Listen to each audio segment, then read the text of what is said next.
Professor Barry Lituchy is here to share his perspective on the situation in Ukraine. He teaches European, American, and world history at the Medgar Evers College in Brooklyn, New York. He is the author of the book, Jasenovac and the Holocaust in Yugoslavia. Professor Lituchy, welcome to True News. Thank you very much, Rick. It's a pleasure to be here. Yes, sir. Professor, I know my Croatian is very bad. I mangled the pronunciation of the Croatian concentration camp. What is the proper pronunciation? Jasenovac. And take a moment and tell our audience about that concentration camp, because it's not well known.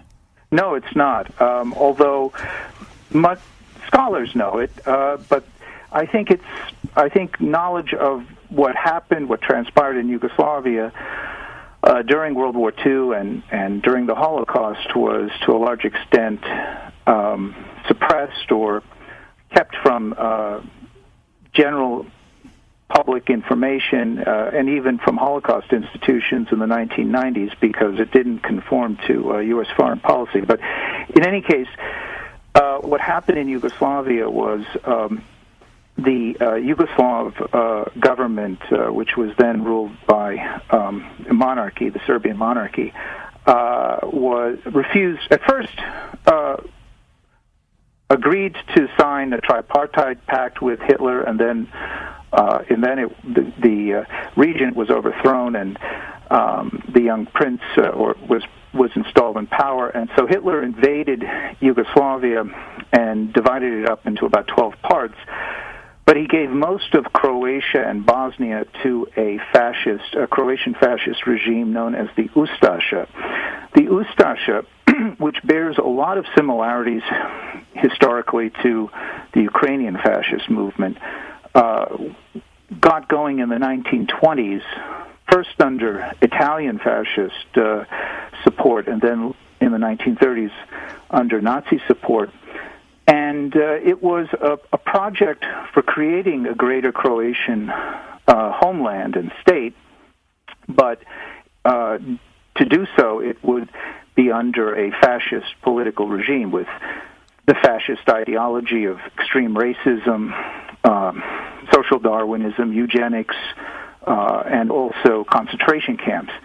So when Hitler did invade Yugoslavia, he allowed this fascist regime to be established in Croatia and Bosnia under the Croatian Führer Ante Pavelić in April of 1941, and immediately concentration camps were established to murder not just the Jewish population, but also the Serbian and the Gypsy or Roma population.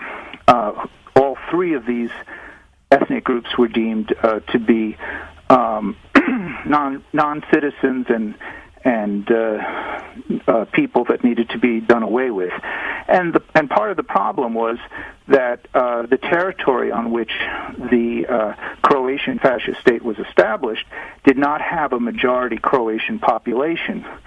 So, in effect, what the Croats wanted to do was to purge itself of these non-Croatian, non-Catholic elements and establish a pure Croatian Catholic state. I should also add that it was a clerical fascist state in which the Croatian Catholic clergy were integrated into the highest into all areas of the political and economic system, including in the concentration camps.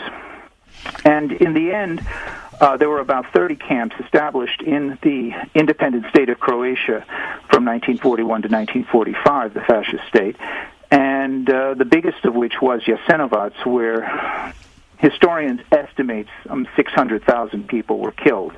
Some put the figure slightly higher, some put it lower, but there's no question that hundreds of thousands of people were killed there. About 35,000 Jews, perhaps 500 or 600,000 Serbs, and probably 100,000 Romas. So the Ustaša were, in a sense, very successful in carrying out a final solution, but a triple genocide against Jews, Serbs, and Gypsies in their territory. All right, now, Professor, now regarding Ukraine, are the key players of the revolutionary movement that came to power with the support of the West, are they neo-Nazis and or fascists? Some of them are. Some of them are. Certainly, you mentioned right sector. I would say also that Svoboda is another political party in the Ukraine that is also fascist and deeply anti-Russian and anti-Jewish in its philosophy. And both of these political movements, which did not do well in the elections recently, but nevertheless still hold powerful positions in the government, are, in a sense, the military wing of this regime in Kiev that has come to power under U.S. tutelage. And I think that kind of like the brown shirts of Germany? I would compare I think that the Ukrainian fascist movement has its own history and it has its own traditions. In a sense, Ukrainian fascism never died. It was never allowed to die, even though it was defeated in World War II. Is Sloboda and Right Sector, are these the knee crackers? Yes. They're the rib go breakers. Out with the official Ukrainian military, and they in a sense, I mean, they deploy.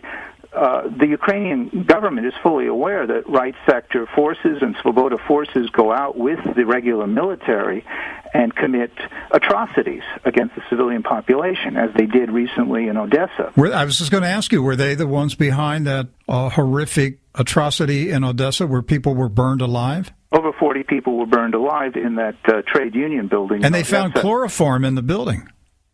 Oh, I've seen the photographs. It's absolutely ghastly. Well, if there was chloroform in the building, the people in the building were put to sleep before they burned the building down.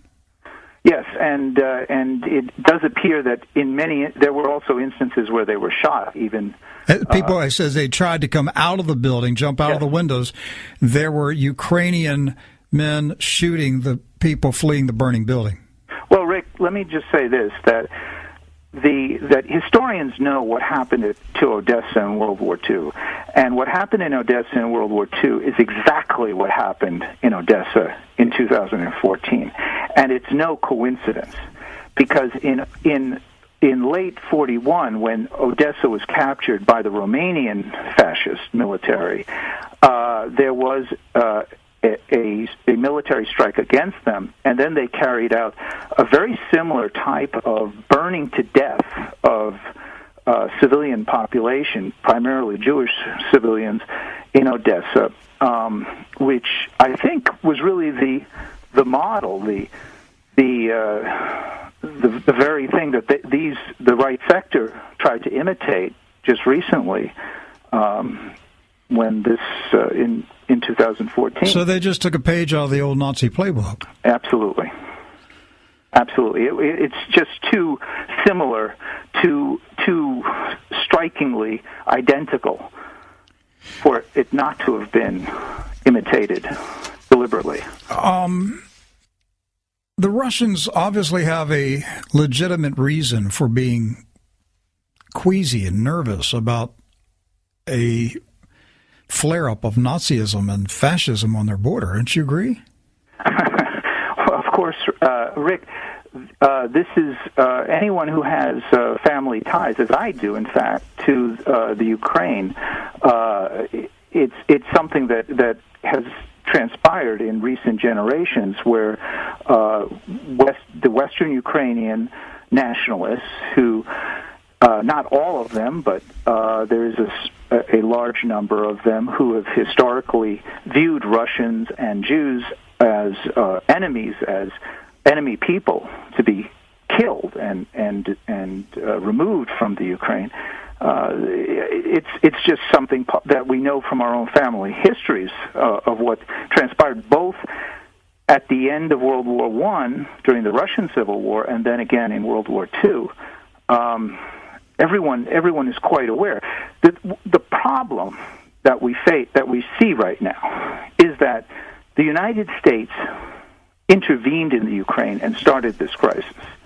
If the United States, as you very astutely pointed out, Robert Kagan's wife, Victoria Nuland, with the assistance of the American ambassador to the Ukraine, Jeffrey Piat, had not orchestrated this overthrow of a democratically elected government and then financed the right-wing militants who are indeed fascists, I think that there might have been a chance to avoid all of this conflict that we see today. But you see, once you destroy the very foundations for any kind of democratic process, which is precisely what the United States did in the Ukraine, how can there be any real chance for opposing sides to iron out their grievances? Why is the West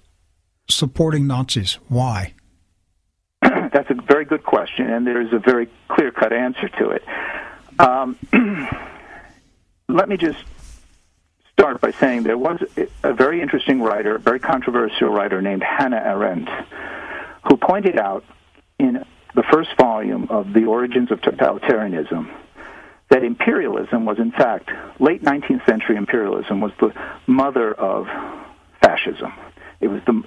It provided the experiences of genocide, atrocities, concentration camps, the ideology of social Darwinism, eugenics, racial theory, and if we look back to 1915, we see that the Ottoman Empire, in its last days, carried out the first genocide of the 20th century against the Armenians.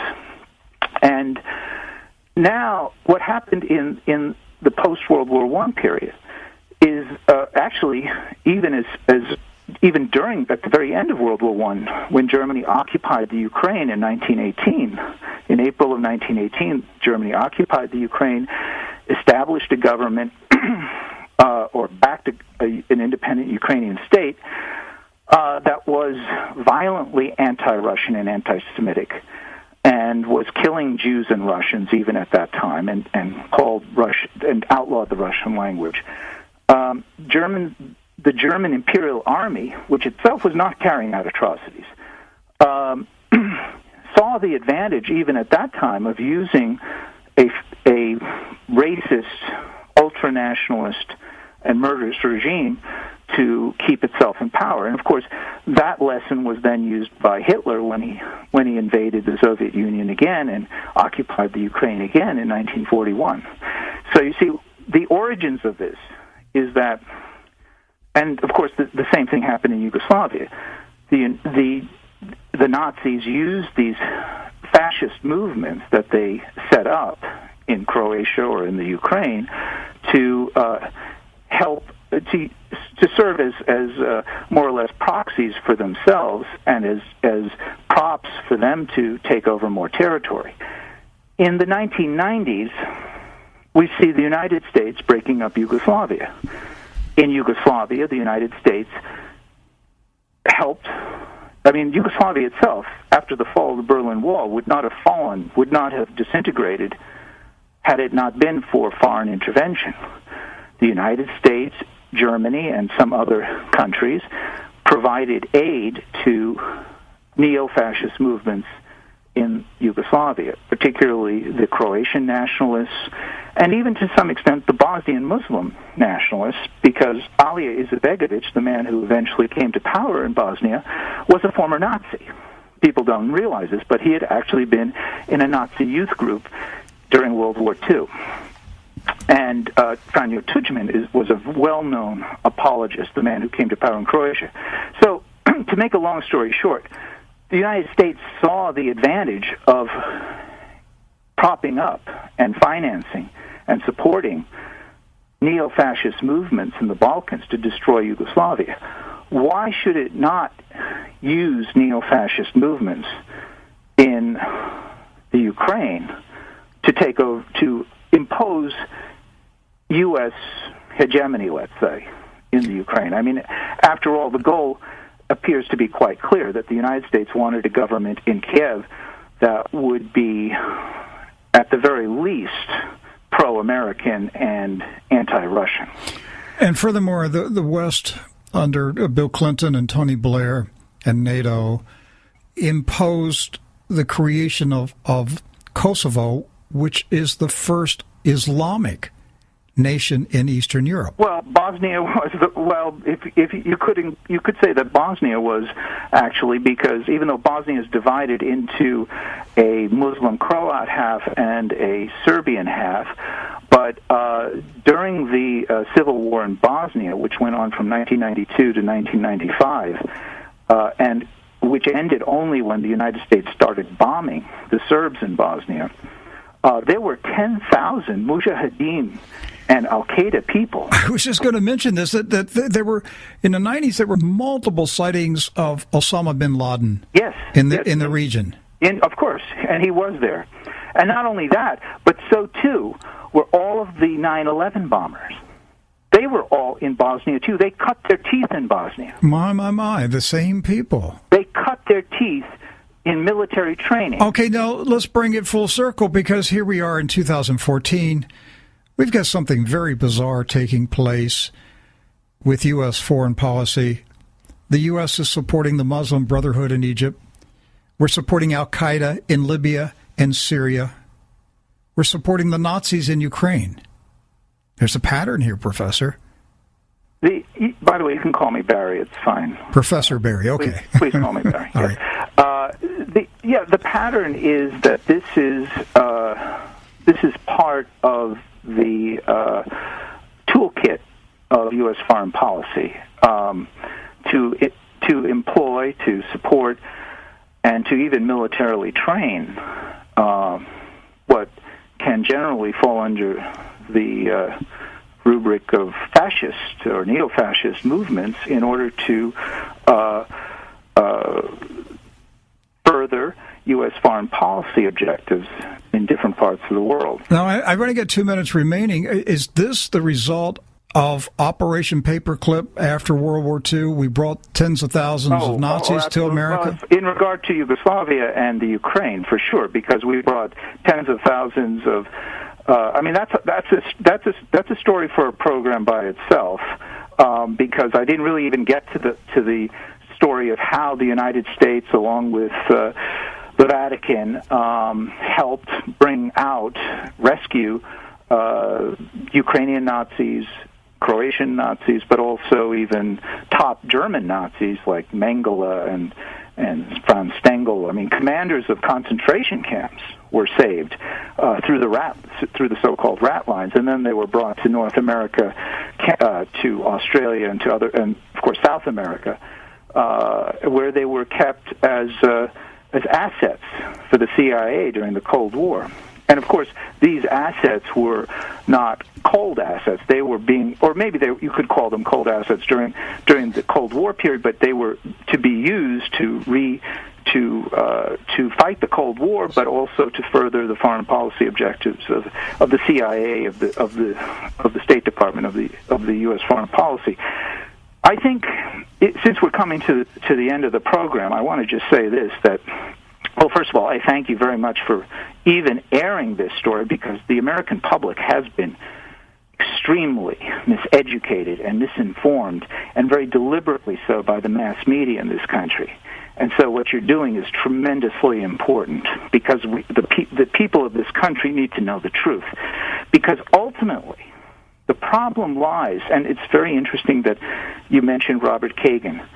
Robert Kagan's recent book and article in the New Republic has generated enormous discussion, and some of this is reflected in the mainstream media. For example, in the New York Times, David Brooks today wrote about this column called the Autocracy Challenge. Well, the interesting thing is that what it comes down to is that the United States itself may be becoming an autocracy. And if we don't fight for democratic institutions, a democratic media, and more democracy in our own political institutions, we're going to see our own government increasingly become an autocracy. I mean, right now, we could talk about the growing oligarchy that runs things, the permanent bureaucracy in Washington. I don't think it's far-fetched to say there's the real possibility of concentration camps in this country in the near future. It could happen. I don't think we should rule anything out.